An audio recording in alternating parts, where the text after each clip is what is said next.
Superintendent व chief medical officer ज़िला सदर अस्पताल पुंछ ने आज हॉस्पिटल का दौरा किया। यहां पर मरीज़ों को किस तरह की सहूलियात दी जा रही हैं, इस मुतल्लिक जानकारी ली और मरीज़ों से जाना कि उन्हें किसी तरह की दिक्कत तो नहीं है। इसके अलावा स्टोर का जायज़ा भी लिया गया। अलावा अजीं अपने स्टाफ को कई अहम हिदायत भी दी गई कि वो लोगों से मिलजुल कर रहें। देखिए लाजवाल की एक्सक्लूसिव रिपोर्ट। वार्ड्स का डिटेल में राउंड लिया। इनफैक्ट ये राउंड जो है ये डेली लेता हूँ मैं। और आज सीएमओ साहब भी आए हुए थे। हमने वार्ड्स में देखा कहीं पर किसी पेशेंट को कोई प्रॉब्लम नहीं होनी चाहिए। तो तकरीबन हमारे वार्ड्स जो हैं वो बिल्कुल ठीक ठाक चल रहे हैं। स्पेशलिस्ट लोग अपने सुबह 10 बजे से पहले ही राउंड ले लेते हैं और उसके बाद ये ओपीडी में जाके पेशेंट चेक करते हैं। और इसी तरीके से वहाँ पे नर्सेज जो हैं वो अपने टाइम पर आती हैं और जो उनका अपना जॉब है वो कर रही हैं।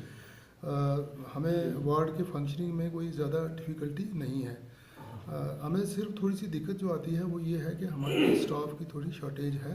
और ख़ासकर जो हमारे कैजुअल्टी डिपार्टमेंट है वहाँ पर तकरीबन 200-250 पेशेंट जो हैं हम जिस वक्त ओपीडी बंद हो जाती है कभी कभी 300 तक भी पेशेंट हम देखते हैं वहाँ पे।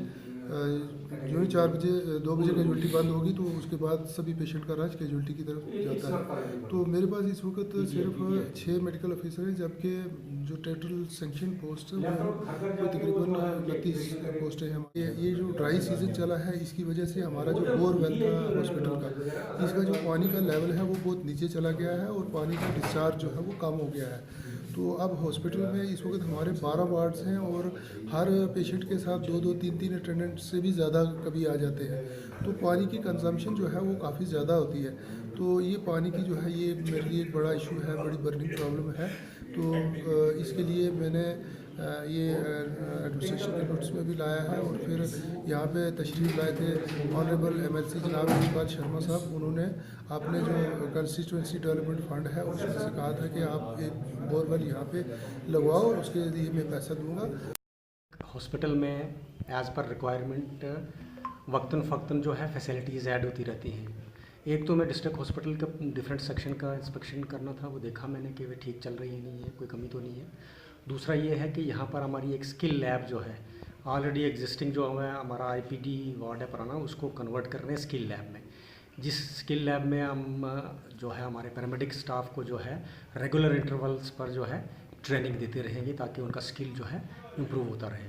साथ साथ में मैंने ये डिस्ट्रिक्ट हॉस्पिटल में पिछले पता है आपको कि 5-6 महीने से जो है ड्राई स्पेल रहा और हमारा वहाँ पानी की बड़ी किल्लत है। तो ऑनरेबल एमएलसी जनाब शर्मा साहब से हमने रिक्वेस्ट की थी अपने सीडीएफ से वो पैसे देंगे। तो वो जगह एक जो है सिलेक्ट करनी थी, वो जगह देखी है हमने कि कहाँ पर हमने बोरवेल लगाना है। बड़े डाया का 8 इंच डाया का जो है बोरवेल लगाना है जिससे हमारी जो है हॉस्पिटल के पानी की ज़रूरत पूरी हो सके। इसी तरह जो है यहाँ पर जो है हमारे पास जो है मेडिसिन स्टोर्स जो है उनके लिए जगह बड़ी कम है। तो मैंने वहाँ पर स्टोर में देखा तो वहाँ पर हम एक अलमारियाँ जो है 5-6 अलमारियाँ बना लेंगे जिसमें हमारा जो है स्टोर जो मेडिकल का जितना भी चाहे वो मेडिसिन है डेड स्टॉक है वो हम अच्छी तरह से रख सकें। सर ये ऑक्शन के लिए जो सामान पुराना है, एक तो पुराना हमारे पुराने बेड वगैरह हैं, बेड साइड लॉकर्स वगैरह हैं या टेबल्स वगैरह हैं पुराने जो है गले सड़े हैं, तो उनके लिए स्टूडेंट साहब को मैंने कहा है लिस्ट बना के तो उसकी जो है नोटिफिकेशन कर लें कमेटी बना के।